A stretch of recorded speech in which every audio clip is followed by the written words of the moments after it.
Isu Lesti Kejora dan Rizky Bilar masih hangat diperbincangkan publik. Pasangan fenomenal yang banyak fans ini kini meredup popularitasnya usai terjadi kasus kekerasan dalam rumah tangga.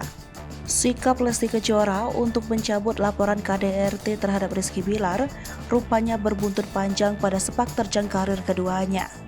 Setelah menikah, Lesti Kejora dan Rizky Bilar membuat sebuah perusahaan yang mereka beri nama Leslar Entertainment. Leslar Entertainment adalah sebuah perusahaan entertainment bisnis yang sudah berdiri 2 tahun. Melansir dari kanal YouTube Breeze Entertainment pada Kamis 3 November 2022. Ari Lobster, mantan karyawan Leslar Entertainment, menjadi bintang tamu Rizky Breeze dan mengungkapkan kondisi internal Leslar Entertainment.